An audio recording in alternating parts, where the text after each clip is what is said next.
Hello mga kaiklabu! Para naman sa ating kamuting kahoy na ginataan. At alam ko maraming makaka-relate sa akin dito. Mahilig rin ba kayo sa ganito? At kung mahilig ka nga dito, naku, bagay na bagay nga sa itong video na to. Nabalatan ko na nga pala dito yung ating kamuting kahoy, tapos sinugasan ko na rin to ng maayos. At ang gagawin nga natin dito ay pakukuluan lang natin yung ating kamuting kahoy dito. At kapag ka napakuluan na natin yung ating kamuting kahoy, tatanggalin lang muna natin yung ating tubig dito. Medyo na overcook nga yung aking kamuting kahoy dito.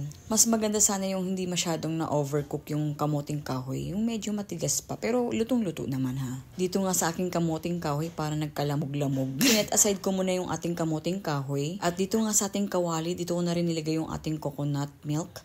Tapos maglalagay na rin tayo dito ng sugar. Again, depende pa rin kasi sa inyo kung gaano katamis yung gusto nyo. Kasi sa akin hindi naman masyadong matamis. Yung sakto lang. Hahayaan lang muna natin yung ating coconut milk dito na kumulo ng kumulo hanggang sa lumapot to. At maglalagay rin pala ako dito ng sago. Depende pa rin naman sa inyo yan kung gusto nyo lang. Ako kasi mas gusto kong lagyan ng sago para maiba lang ba. Nung kumulo na nga yung ating coconut milk, nilagay ko na rin yung ating sago dyan para maluto pa siya ulit.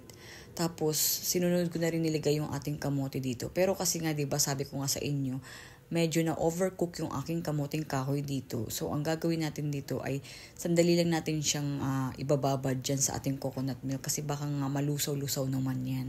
At alam nyo ba na maganda yung kamuting kahoy kapag kabagong harvest compare dun sa mga stock na kamuting kahoy kasi kapag kabagong harvest yung kamuting kahoy nyo, mabilis lang talaga tumaluto at saka sobrang lambot niya. Naswertehan nga ako dito sa kamuting kahoy na ginawa ko kasi kulay yellow siya. Diba dalawang klase yung kamuting kahoy, may puti at saka may yellow.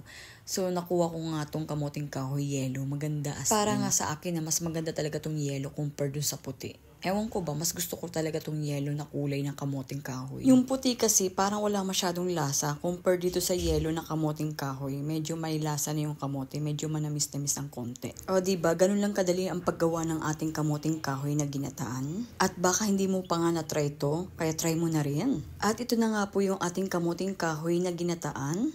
Salamat po sa panunood, sa uulitin. Tara, tikman na natin tong napakasarap na ginataan na kamuting kahoy.